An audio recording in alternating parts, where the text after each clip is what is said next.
कृष्णा। राधे राधे। किशोरी कृपा चैनल में एक बार फिर से आप सबका स्वागत है। तो फ्रेंड्स, कैसे हैं आप सब, ये बताने के लिए कमेंट बॉक्स में राधे राधे जरूर लिखें और उम्मीद करती हूँ कि कान्हा जी की कृपा से आप सब अच्छे होंगे। तो फ्रेंड्स, जब आप राधे राधे लिखते हैं ना तो मुझे बहुत अच्छा लगता है। सबसे पहला तो मुझे ऐसा लगता है कि आप दुनिया के किसी भी कोने में है ना, आप वहाँ से मुझे अपना प्यार दे रहे हैं, अपना आशीर्वाद दे रहे हैं। और दूसरा ये कि जो भी कृष्ण भक्त होते हैं ना, उनको जहाँ भी राधे राधे बोलने का मौका मिलता है वो कभी भी अपने आप को रोक नहीं पाते। तो असली कृष्ण भक्त वही होते हैं जो राधे राधे बोलकर अपने मन में भी प्रसन्नता भर लेते हैं और दूसरे को भी प्रसन्न कर देते हैं। तो आप लोग कमेंट बॉक्स में राधे राधे जरूर लिखें। तो फ्रेंड्स, आज का जो वीडियो है वो ठाकुर जी के सवालों से भरा हुआ है कि ठाकुर जी हमें किस दिन लाने चाहिए, कौन सा ऐसा दिन है जो बहुत शुभ माना जाता है, कौन सी ऐसी तिथि है, ठाकुर जी को लाने के बाद सबसे पहले हमें क्या चीज़ें करनी चाहिए, क्या ठाकुर जी की प्राण प्रतिष्ठा करना ज़रूरी होता है, क्या ठाकुर जी को लाने के बाद घर में कुछ नियम बनाने पड़ते हैं, और ऐसे बहुत से सवाल जो कि मैंने आप लोगों के ले लिए हैं और मैं सारे सवालों का जवाब इसी वीडियो में देने की पूरी कोशिश करूंगी। तो आप वीडियो को लास्ट तक ज़रूर देखें। हो सकता है कि वीडियो थोड़ी सी लंबी हो जाए, लेकिन आपके सारे सवालों के जवाब आज इसी वीडियो में मिलने वाले हैं। तो कोई भी कन्फ्यूजन आपका नहीं रहने वाला है, तो इस वीडियो को लास्ट तक ज़रूर देखें। तो चलिए बिना देर किए हुए वीडियो को करते हैं शुरू। उससे पहले मैं आपसे रिक्वेस्ट करूंगी कि अगर आप आए हैं मेरे चैनल पर पहली बार तो इसे सब्सक्राइब जरूर कर लें, बेल आइकन को प्रेस कर दें, जिससे कि मेरी वीडियो की आने वाली नोटिफिकेशन सबसे पहले आप तक पहुंचे। तो चलिए वीडियो को करते हैं शुरू। तो सबसे पहले जैसे कि भक्त पूछते हैं कि क्या लड्डू गोपाल जी को लाने का कोई शुभ दिन होता है या कोई शुभ तिथि में हमें लड्डू गोपाल जी को लाना चाहिए।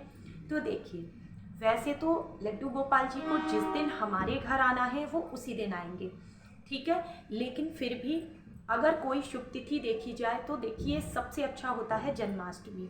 आप जन्माष्टमी के दिन अपने घर लड्डू गोपाल जी को ला सकते हैं, या फिर आप ला सकते हैं उन्हें एकादशी के दिन, क्योंकि आप सभी जानते हैं कि विष्णु भगवान जी की प्रिय तिथि है, विष्णु भगवान जी को समर्पित होती है एकादशी तिथि। तो क्योंकि लड्डू गोपाल जी जो हैं वो भी तो विष्णु जी के ही अवतार हैं, इसलिए जो है हमें या तो जन्माष्टमी के दिन लड्डू गोपाल जी लाने चाहिए, या फिर एकादशी के दिन लाने चाहिए, या फिर कोई भी अन्य तिथि भी हो सकती है। कई लोग नवरात्रों में भी लाते हैं, कई लोग दीपावली पे भी लाते हैं। तो जिसके घर उनको जब आना है वो तब ही आएंगे। तो कई बार ऐसा हो भी नहीं पाता है कि जिस दिन हमने सोचा हो उसी दिन हम लड्डू गोपाल जी को ले आए। तो मैं तो ऐसा मानती हूँ कि जिस दिन उन्हें आना होगा वो उसी दिन हमारे घर आएंगे, और वही दिन हमारे लिए सबसे ज़्यादा शुभ होने वाला है। तो अब चलिए, अब लेते हैं अपना दूसरा सवाल। जैसे कि पूछते हैं कि सबसे पहले लड्डू गोपाल जी को घर लाने के बाद क्या करना चाहिए। तो अगर आपके घर में कोई भी महिलाएं हैं, अगर वो पहले से घर में हैं, तो वो क्या करेंगी, जब तक आप मार्केट में ठाकुर जी को लेने गए हैं तो वो आरती की थाली तैयार करें, पंचामृत तैयार करें, उनकी भोग की तैयारी करें इस तरह से। और फिर उनको जब अंदर लिया जाएगा तो बहुत ही शंख बजाएं, घंटी बजाएं, इस तरह से ही उनका गृह प्रवेश कराया जाएगा। लेकिन कई बार ऐसा होता है कि छोटी फैमिली होती है, घर में कोई होता ही नहीं है, हम ही लाने वाले हैं और हम ही को उनकी सेवा करनी है। तो हम इन सारी दुविधाओं में ना पड़े। हमें क्या करना है, हम उन्हें अपने घर में लेके आएँ, हम उन्हें बढ़िया से पंचामृत से स्नान कराएं, दूध, दही, घी, शक्कर, शहद, इस तरह से उन्हें स्नान कराएं। और स्नान कराने के बाद आपको पहनाने हैं उनको सुंदर सुंदर से वस्त्र पहनाएं, और उनकी जो है आप करेंगे आरती करने के बाद आप उनको भोग लगाएं। अब भोग में उनको क्या लगाना है, आप माखन मिश्री का भोग लगाएं, ड्राई फ्रूट्स का भोग लगाएं, फलों का भोग लगाएं, तो ठीक है, दूध का भोग लगाएं। इस तरह से आप उनको भोग दें और उनसे कहें हाथ जोड़कर कि हे ठाकुर जी, ये आज से आप ही का घर है। अब यहाँ हमारा कुछ भी नहीं है, जो कुछ भी है आप ही की कृपा से है और आप ही का है।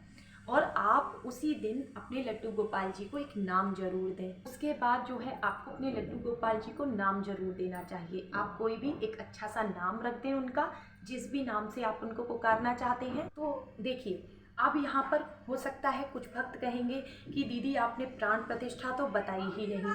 तो देखिए, अगर आप चाहते हैं कि प्राण प्रतिष्ठा मुझे करनी है ब्राह्मण के द्वारा तो आप कर सकते हैं, या फिर आप अपने घर में भी कर सकते हैं। जैसे कि मैंने अपनी पहली वीडियो में बताया हुआ है कि आप जो है चावलों में रखें, चीनी में रखें, फलों में रखें, फूलों में रखें, इस तरह से आप उनकी प्राण प्रतिष्ठा कर सकते हैं। लेकिन मैं हमेशा कहती हूँ, एक शिवलिंग, एक शालिग्राम जी और एक हमारे बाल गोपाल जी, इनकी प्राण प्रतिष्ठा कराने की कोई ज़रूरत नहीं होती है। जिस दिन से आप इन्हें अपने घर में लाके, जिस दिन से आप इनकी स्थापना कर देते हैं और इनकी पूजा सेवा शुरू कर देते हैं, उसी दिन से इनमें प्राण डल जाते हैं। तो अब ले लेते हैं हम दूसरा सवाल कि ठाकुर जी की सेवा हमें सुबह से रात तक कैसे करनी है। तो वैसे तो मैं इसके लिए अलग से वीडियो बना चुकी हूँ, लेकिन थोड़ा सा आपको समझा देती हूँ, क्योंकि आगे भी अभी कई सारे ऐसे सवाल हैं जो कि ठाकुर जी से जुड़े हुए हैं और जिनके जवाब अभी मुझे देने हैं। तो देखिए, ठाकुर जी का जो सबसे पहला जो एक सेवा नियम होगा वो होगा उनका स्नान का। आप उन्हें सुबह में स्नान कराएंगे और उससे पहले आप खुद स्नान करेंगे, मंदिर को साफ स्वच्छ करेंगे। उसके बाद आप अपने ठाकुर जी को स्नान कराएंगे, सुंदर सुंदर वस्त्र पहनाएंगे, और वस्त्र भी जो है मौसम के अनुसार पहनाएंगे। आप जैसा मौसम होगा वैसे वस्त्र आप उनको पहनाएंगे, उनकी धूप दीप से आरती करेंगे, उनको भोग लगाएंगे।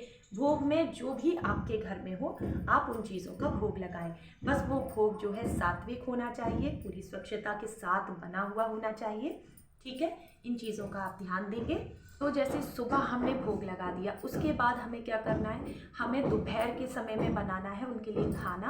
तो अगर आप वर्किंग वूमेन हैं तो जैसे कि मैंने हमेशा बताया कि आप सुबह में उनके लिए ड्राई फ्रूट्स रख जाएं और फल रख जाएं और माखन मिश्री रख जाएं, उनके पास एक लोटा जल भर के रख जाएं। लेकिन अगर आप महिलाएं हैं, आप सारा दिन अगर घर पर रहती हैं, तो आपको ठाकुर जी के लिए दिन में खाना बनाना चाहिए। खाने में आप जो है ध्यान रखेंगे, खाने में कुछ भी बना सकते हैं, बस ध्यान रखना है कि उसमें प्याज लहसुन नहीं होना चाहिए। पूरी साफ़ सफाई के साथ ही जो है उनका भोग लगना चाहिए। और भोग लगाने में भी आप ये ध्यान रखें कि उनके बर्तन जो होते हैं वो अलग होने चाहिए। ऐसा ना हो कि जो हमारे जूठे बर्तन हैं उन्हीं में ही जो है ठाकुर जी भी भोग ले रहे हैं, ऐसा नहीं होना चाहिए। ठाकुर जी के बर्तन अलग होने चाहिए। ठीक है, फिर आप उनको जो भोग देंगे, अब आप पूछेंगे कि उस भोग का हम क्या करें। तो देखिए, अगर आपने दूध का भोग लगाया है तो वो दूध की आप जो है चाय बना सकते हैं, या आप किसी बच्चे को पीने को दे सकते हैं, या आप खुद भी ग्रहण कर सकते हैं। और फल हैं तो वो आप ही को खानी है। हाँ, तुलसी पत्ता है, जैसे तुलसी पत्ते का क्या करना है, आप उसको ग्रहण कर लें। अगर ऐसा नहीं करना चाहते हैं तो आप उसे तुलसी जी के गमले में ही डाल सकते हैं, आप ऐसा करेंगे।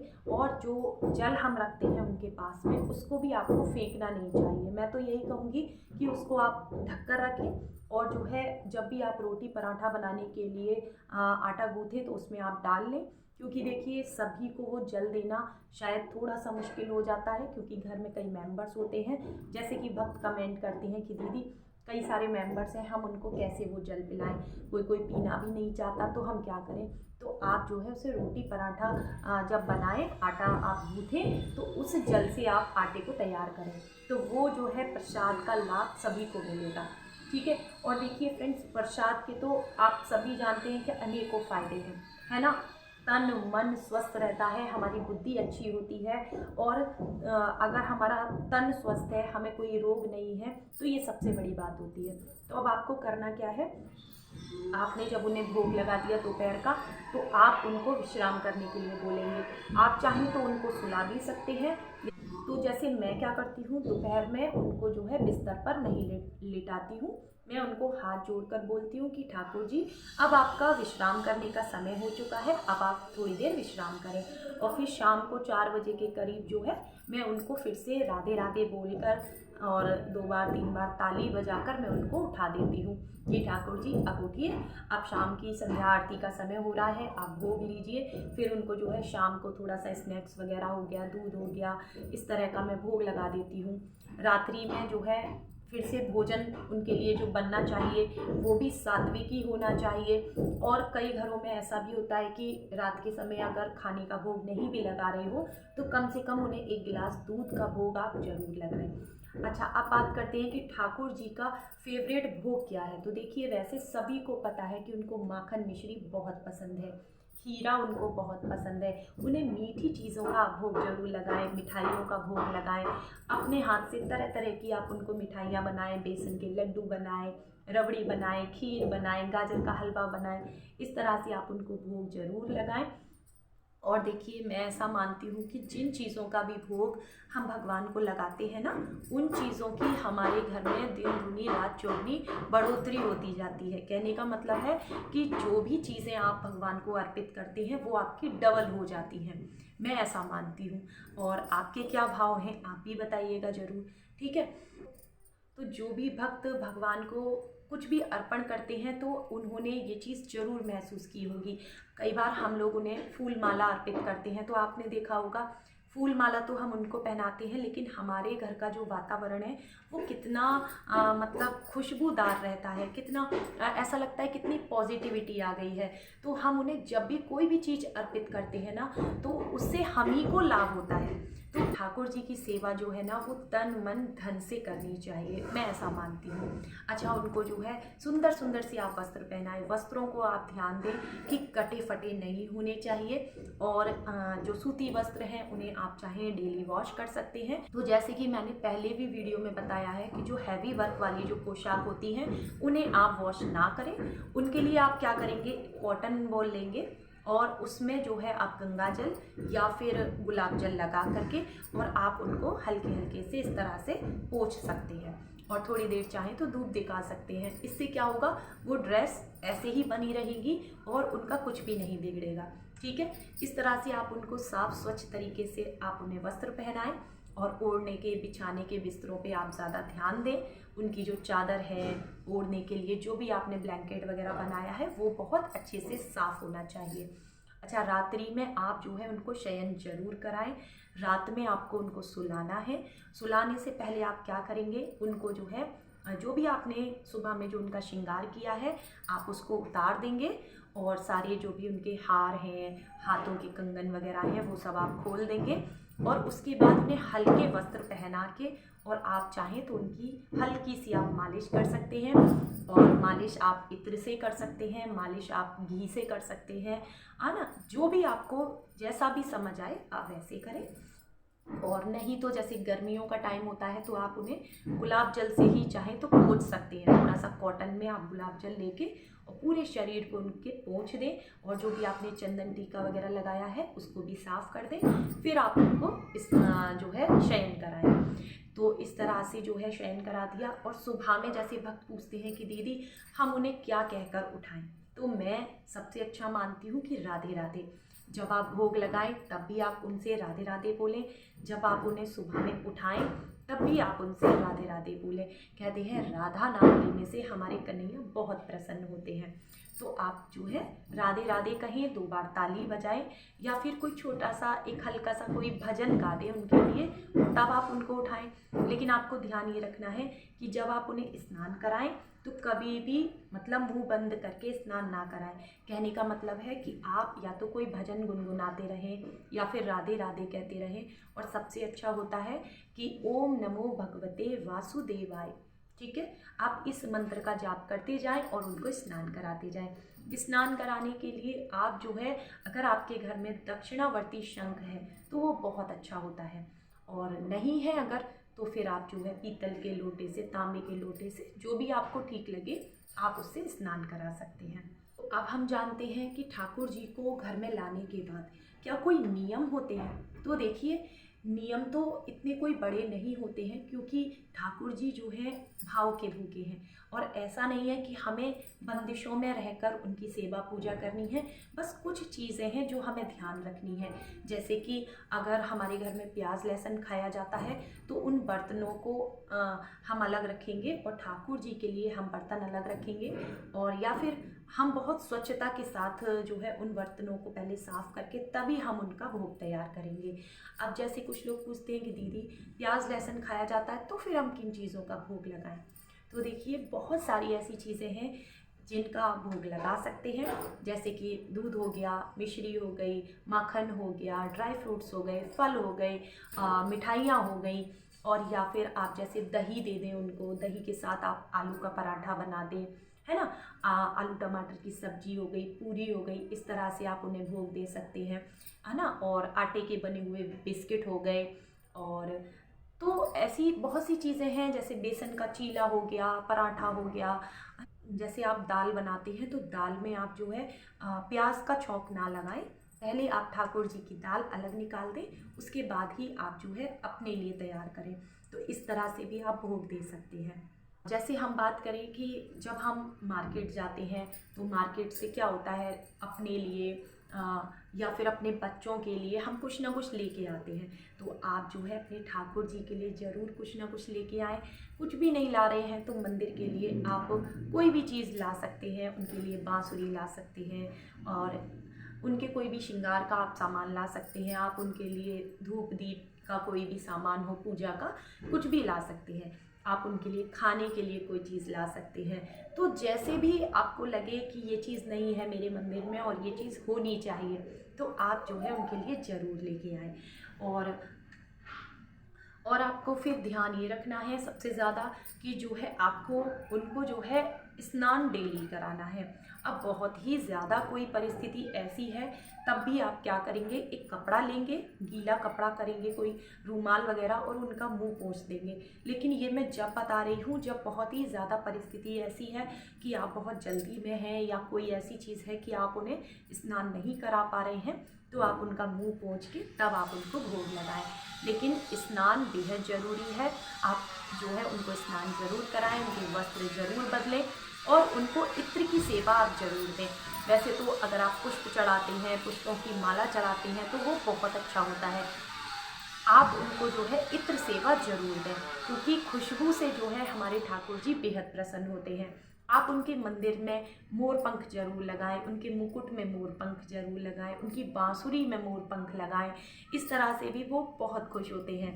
और जैसे शाम के समय ना आप भजन कीर्तन करें, उनके पास बैठ के राधा रानी के नाम का गुणगान करें, तो इससे हमारे ठाकुर जी बहुत प्रसन्न होते हैं। अच्छा, फिर ये भी पूछा जाता है कि दीदी क्या ठाकुर जी बिना तुलसी के भोग नहीं लगाते हैं? तो जी हाँ, ठाकुर जी बिना तुलसी के भोग नहीं लगाते हैं। उनके पास आप तुलसी पत्र जरूर रखें। अगर किसी भी कारणवश आपके पास तुलसी पत्र नहीं है, क्योंकि कई बार ऐसा भी देखा गया है घरों में सर्दियाँ आते ही उनकी तुलसी जी सूख जाती है, तो आप क्या करेंगे, आप जो है उनके पास एक तुलसी की माला खरीद के रख दें। ऐसा करने से क्या होगा ना कि अगर आपके पास तुलसा जी नहीं है तो आप उनके पास जो है तुलसी की माला रख देंगे तो भी वो भोग ग्रहण कर लेंगे। ऐसा आप करें। अच्छा, फिर भक्त पूछते हैं कि दीदी क्या अन्य देवी देवताओं से ज़्यादा हमें ठाकुर जी की सेवा करनी होती है? तो जी हाँ, बिल्कुल। अगर आप जैसे सुबह की जैसे आप अपने मंदिर की सेवा करते हैं, पूजा करते हैं, तो उनके बाद दिन भर का कोई काम नहीं होता, लौट सीधे हमें शाम को ही संध्या आरती करनी होती है। लेकिन ठाकुर जी का जो है हमें दिन भर ध्यान रखना होता है। जैसे कि ठंड का मौसम है और धूप है, अगर बाहर छत पे है तो हम उन्हें बाहर लेके जाएं, धूप में बिठाएं थोड़ी देर। और जिस दिन धूप नहीं निकलती है तो उस दिन हमें अपने घर के मंदिर में ही हीटर वगैरह चला के रखना चाहिए, थोड़ा गर्माहट बनी रहे, जिससे कि उनके पास उन्हें ठंड ना लगे। तो इन सारी चीज़ों का ध्यान रखना है। अगर गर्मी है तो गर्मी के मौसम में हमें जो है एसी हो गया, पंखा कूलर हो गया, इन चीज़ों का इंतज़ाम हमें ठाकुर जी के लिए करना होता है।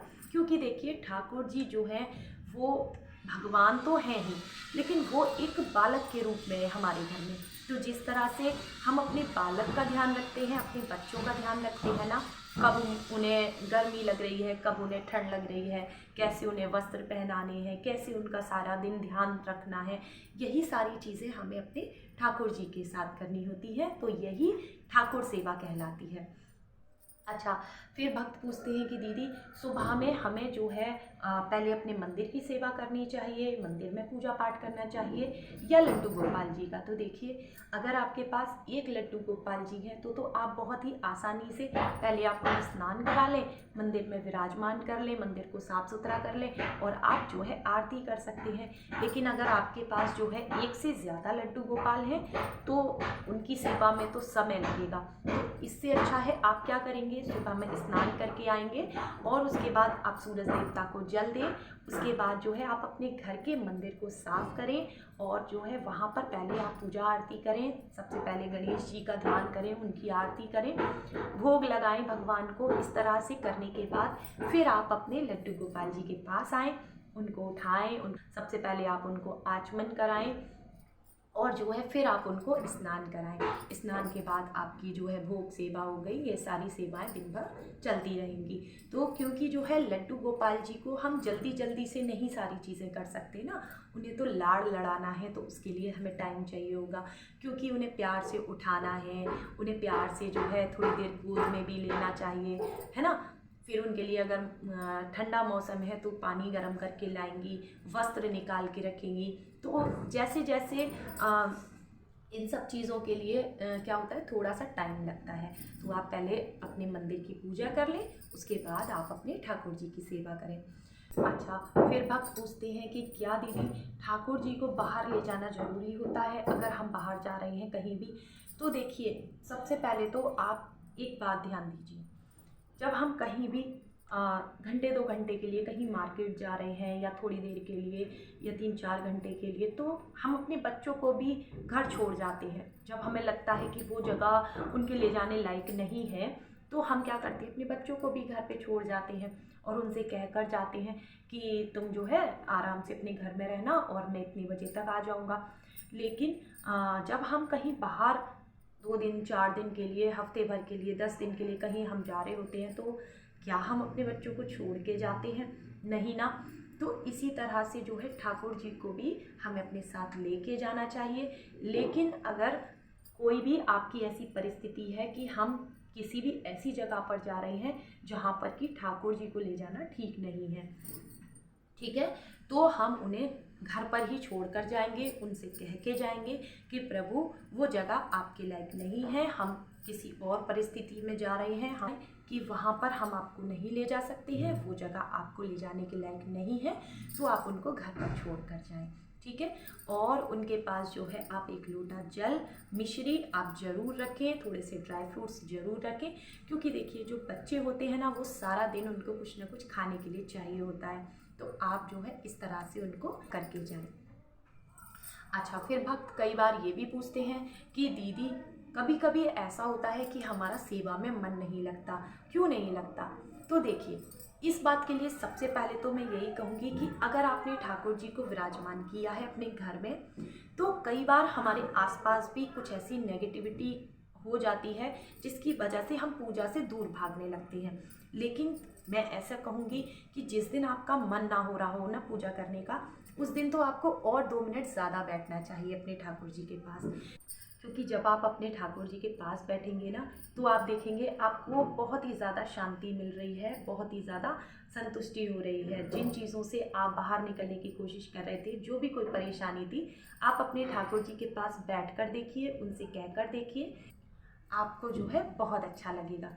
तो फिर अच्छा, ये भी पूछा जाता है कि दीदी घर में कई मेंबर्स होते हैं और जो है सेवा सिर्फ हम ही करते हैं, तो कोई और तो कुछ करता नहीं है, क्या सिर्फ हमारी ही ड्यूटी है लड्डू गोपाल की सेवा की? तो ऐसे भी भक्त पूछते हैं। तो देखिए, सबसे पहले तो आप ये मान के चलिए कि आप ही क्यों कर रहे हैं। लड्डू गोपाल जी तो सेवा किसी से भी करा सकते हैं ना। कहते हैं ना, प्रभु जो चाहते हैं वो तो करा ही लेते हैं। तो अगर आपसे ही वो सेवा ले रहे हैं, तो इसका मतलब है कि प्रभु आप ही से सेवा लेना चाहते हैं। क्योंकि घर में तो सारे मेंबर्स रह रहे हैं ना, लेकिन किसी का भी ध्यान प्रभु की तरफ क्यों नहीं जा रहा है कि अभी उनको स्नान कराना है, उनको अभी भोग लगाना है, वो अपना आराम से खा रहे हैं, पी रहे हैं, मस्त रह रहे हैं। लेकिन आप ही के प्राण क्यों अटके हुए हैं उनमें कि अभी मैं कैसे खा लूँ, मेरे लड्डू गोपाल को तो भोग नहीं लगा, अरे अभी तो उन्होंने स्नान कराना है ना। तो ये सारी चीज़ों की चिंता आप ही को क्यों है? क्योंकि कहीं ना कहीं आप अपने भगवान से बहुत ज़्यादा प्रेम करते हैं, इसलिए आपको उनकी चिंता रहती है। तो ये चीज़ आप बिल्कुल अपने दिमाग से निकाल दें और अब आप जो है ये बात अपने दिमाग में फिट कर लें कि लड्डू गोपाल जी मुझसे ही सेवा लेना चाह रहे हैं, इसीलिए तो मैं कर रही हूँ उनकी सेवा, और वो किसी से सेवा लेना ही नहीं चाह रहे हैं। तो जब प्रभु हमें आज्ञा दे रहे हैं उस काम के लिए, तो हमें वो काम बहुत ही ज़्यादा खुशी खुशी से करना चाहिए। अच्छा, ये भी पूछते हैं कि क्या दीदी लड्डू गोपाल जी को रोज़ हमें नए वस्त्र पहनाने चाहिए? तो देखिए, इस बात में भी मैं यही कहूँगी कि ये तो आपकी परिस्थिति के ऊपर है। अगर आप इतना कर सकते हैं तो आप रोज़ नए वस्त्र पहनाएं, लेकिन अगर आप इतना नहीं कर सकते तो प्रभु सब जानते हैं, ठीक है। तो प्रभु के लिए आप जितना भी करेंगे, बस आपका मन होना चाहिए, आपके भाव अच्छे होने चाहिए। बस आपको ध्यान ये रखना है कि कटे फटे वस्त्र ना हो, गंदे वस्त्र ना हो, साफ स्वच्छ से वस्त्र हो, सुंदर सुंदर से हो, चाहे 5 ही जोड़ी उन पर जो है वस्त्र हो, लेकिन वो जो 5 ड्रेस हो वो बहुत सुंदर हो। बस आपको ये ध्यान रखना है।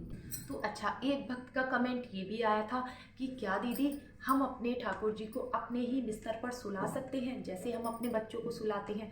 तो देखिए, इसके लिए मैं ना बोलूँगी कि नहीं, हम ठाकुर जी को अपने बिस्तर पर नहीं सुलाएं। क्योंकि देखिए, हम अपने बिस्तर पर जो है किसी भी अवस्था में बैठ जाते हैं, और कुछ भी बच्चे भी हैं, खा रहे हैं, पी रहे हैं, वो बिस्तर इतने स्वच्छ नहीं होते हैं। हमें ठाकुर जी के लिए जो है बेड अलग रखना चाहिए, उनके ओढ़ने बिछाने के बिस्तर अलग रखने चाहिए। मैं यही कहूँगी, बाकी जैसी आपकी इच्छा। अच्छा, ये भी पूछते हैं भक्त कि क्या दीदी ठाकुर जी हमसे गुस्सा भी होते हैं? तो देखिए, बिल्कुल होते हैं। हम लोग हैं, हमारे बच्चों को हम कितना प्रेम करते हैं, उनकी सारी फरमाइशें पूरी करते हैं, तो क्या कभी ऐसा होता है कि बच्चे हमारे हमसे कभी नाराज़ ना होते हैं ना? तो ऐसे ही जब हमने उन्हें बालक के रूप में अपने घर में बिठाया हुआ है, तो लेकिन मैं आपको एक बात और बताऊं कि ये भी अनुभव सिर्फ वही लोग कर सकते हैं जो उनकी बहुत ज़्यादा भक्ति करते हैं। ये अनुभव भी हर किसी को नहीं हो सकता है। जो लोग सिर्फ उन्हें भगवान मान के जो पूजा कर रहे हैं, उन्हें पता ही नहीं चलेगा कि ठाकुर जी उनसे खुश हैं या किसी भी बात से नाराज़ हैं। लेकिन जो लोग हर समय उनका मुंह देख देख के रहते हैं, उनके लिए हर समय कुछ ना कुछ करते रहते हैं ना, उनको पता चलेगा कि आज ठाकुर जी कुछ कहना चाह रहे हैं। आज ठाकुर जी के चेहरे पे वो बात नहीं है जो रोज़ होती है। आज ज़रूर कोई बात है। आज मेरे ठाकुर जी के गाल फूले हुए हैं। आज तो ज़रूर वो किसी बात से मुझ पर नाराज़ हैं। तो ऐसा होता है।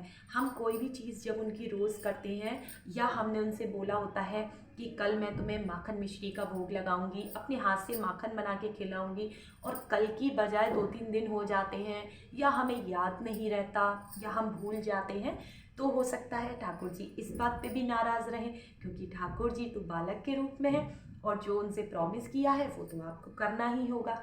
या फिर होता है कि कई बार हम उनको बोल देते हैं कि ठाकुर जी हम तो वृंदावन चलेंगे और हम तुमको वहाँ घुमाने ले चलेंगे, ऐसे करेंगे ऐसे, और फिर हमारा प्लान जो है कैंसिल हो जाता है, या हमारा मन नहीं होता उनको कहीं घुमाने ले जाने के लिए, तो हो सकता है इस बात से भी वो नाराज़ हो जाएं। या फिर कई बार होता है कि कोई त्यौहार है घर में, हमने अपने कपड़े खरीदे, बच्चों के खरीदे, घर में जो भी मेंबर्स हैं सबके लिए कुछ ना कुछ खरीदा, लेकिन हम ठाकुर जी के लिए कुछ लेना ही भूल गए, तो हो सकता है ठाकुर जी इस बात से भी नाराज़ हो जाए। जी हाँ, अब हो सकता है कुछ लोग ये कहेंगे, अरे वो तो भगवान है, क्या भगवान इन सब चीज़ों पे नाराज़ हो सकते हैं? तो मैं यही कहूँगी कि जी हाँ, वो भगवान है, लेकिन क्योंकि हम उनमें एक बच्चा देख रहे हैं ना, हम ऐसा देख रहे हैं कि वो छोटे से बालक के रूप में हमारे सामने बैठे हैं, तो भैया वो तो हमसे नाराज़ होंगे ही होंगे। तो जो लोग भी भक्ति करते हैं, ये सिर्फ उन्हीं को महसूस हो सकता है। तो आप में से कितने भक्तों को ऐसा महसूस हुआ है कि ठाकुर जी कभी उनसे किसी बात पे नाराज़ हुए हैं? तो मुझे कमेंट्स बॉक्स में ज़रूर बताइएगा। हाँ, लेकिन मैं इतना ज़रूर कहूँगी कि ठाकुर जी को जो है हर जगह लेकर आप ना घूमें। कई बार देखा जाता है कि मॉल्स वगैरह में भी लोग ले जाते हैं, मॉल गए या कहीं भी घूमने गए, पार्क वगैरह में भी जो है ठाकुर जी को ले जाते हैं। ये गलतियाँ आप ना करें। ठाकुर जी को आप सुंदर सुंदर तीर्थ स्थानों पे लेकर जाएं और मंदिरों में घुमाएं आप चाहें तो, लेकिन जो है कहीं भी ऐसी जगह पर ना लेके जाएं कि आप जो है उनको इधर उधर कहीं बिठा रखा है और आप पानी के बताशे खा रहे हैं, टिक्की खा रहे हैं, और ठाकुर जी कहीं भी ऐसे ही बैठे हुए हैं, आपने ठाकुर जी की टोकरी को कहीं भी ऐसे ही रख रखा है। ऐसा आप ना करें, उनको हर जगह ना लेकर जाएं। इससे अच्छा है कि आप उन्हें जो है घर पर ही छोड़ कर जाइए। तो कुछ भक्त ये भी पूछते हैं कि दीदी, क्या मनोवांछित इच्छा की पूर्ति के लिए हमें ठाकुर जी की स्थापना करनी चाहिए? जैसे कि किसी को अगर संतान ना हो रही हो तो क्या हमें लड्डू गोपाल जी की सेवा करनी चाहिए जिससे कि हमारी संतान हो जाए? तो हाँ जी, ऐसा शास्त्रों में भी वर्णित है कि जो लोग भी निसंतान हैं, जो लोग संतान की इच्छा रखते हैं, वो लोग अगर ठाकुर जी की सेवा पूरे भक्ति भाव से करते हैं तो उन्हें जो है सुंदर से एक बाल गोपाल की प्राप्ति होती है, ऐसा कहा गया है। और भी बहुत सी ऐसी इच्छाएं हैं जिनके लिए ठाकुर जी को लोग जो है मन्नत करके लेके आते हैं। लेकिन मैं आपसे इतना ही कहूँगी कि ठाकुर जी को कभी भी मन्नत पूरी होने के बाद जो है, जैसे लोग गिफ्ट में देने लगते हैं कि हम जो है भजन कीर्तन कराएंगे, हमारा ये काम हो जाए तो हम जो है गिफ्ट में ठाकुर जी को सभी को देंगे। तो ये आप कभी भी ना करें कि ठाकुर जी को आप ऐसे ही किसी को भी गिफ्ट कर दें, क्योंकि देखिए ठाकुर जी कोई खिलौना नहीं है, ठाकुर जी कोई मूर्ति नहीं है, ठाकुर जी कोई रखने का कोई ऐसा जो कहते हैं ना शो पीस नहीं है कि उन्हें कहीं भी सजा कर के बस बैठा दिया जाएगा और छोड़ दिया जाएगा। तो आप ये गलती ना करें। अगर आपको ठाकुर जी किसी को देने ही है ना तो आप बिल्कुल दे सकते हैं, लेकिन आप उस व्यक्ति को दें जो कि उनकी पूजा सेवा हर चीज़ वो नियम से कर सके, उसके अंदर ठाकुर जी के प्रति प्रेम हो। आप जो है ऐसे ही इंसान को ठाकुर जी दें जो कि उनकी पूजा भक्ति पूरे मन से कर सके। नहीं तो आप जो है ठाकुर जी किसी को देंगे और मान लीजिए वो ऐसे ही रखे हैं तो उसका जो दोष होगा वो भी तो आप ही को लगेगा ना। तो आप ये गलती कभी भी ना करें। और दूसरा ये कहूँगी मैं कि ठाकुर जी से तो ना पूजा करके आप ठाकुर जी को ही मांगिए। कहते हैं ठाकुर जी से बोलिए कि प्रभु आप हमारे हो जाइए। आप क्यों उनसे क्या मांगना, भगवान से क्या मांगना? भगवान ने ही तो ये जीवन दिया है, भगवान ने तो ये सांसें दी हैं। मैं ऐसा मानती हूँ कि प्रभु की सेवा जो है ना वो निस्वार्थ भाव से होनी चाहिए।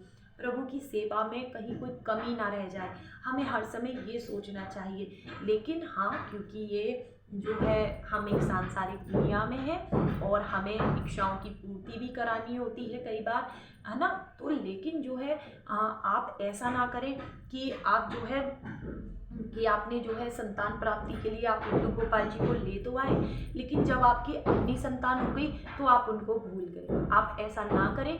आपकी बड़ी संतान वही कहलाएंगे जो ठाकुर जी को आपने बाल रूप में पहले विराजमान किया। तो आप जो है अपने बच्चे से भी ज़्यादा उनका ध्यान रखेंगे, उनकी चीज़ों में कहीं कोई कमी ना रह जाए, उनकी सेवा में कोई कमी ना रह जाए। तो आप जो है अपनी संतान होने के बाद भी आप उनकी सेवा पूरे श्रद्धा भाव से करें।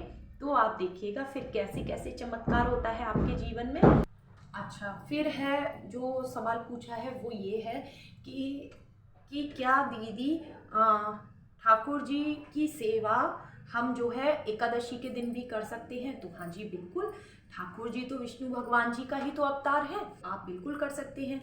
अगर आपके घर में विष्णु जी की कोई फोटो प्रतिमा नहीं है तो आप अपने बाल गोपाल का जो है पंचामृत स्नान कराएं, सुंदर से उन्हें पीले वस्त्र पहनाएं, क्योंकि पीला रंग जो है ठाकुर जी को बहुत ज़्यादा पसंद होता है। तो पीले रंग के वस्त्र आप उनको धारण कराएं। उसके बाद जो है आप जैसे भी पूजा करते हैं आप पूजा करें, व्रत करें, उनके सामने भजन कीर्तन करें। इस तरह से आप एकादशी का व्रत कर सकते हैं। फिर जो है एक सवाल ये भी पूछा जाता है कि दीदी आप ठाकुर जी का भोग दिन में कितनी बार लगाते हो?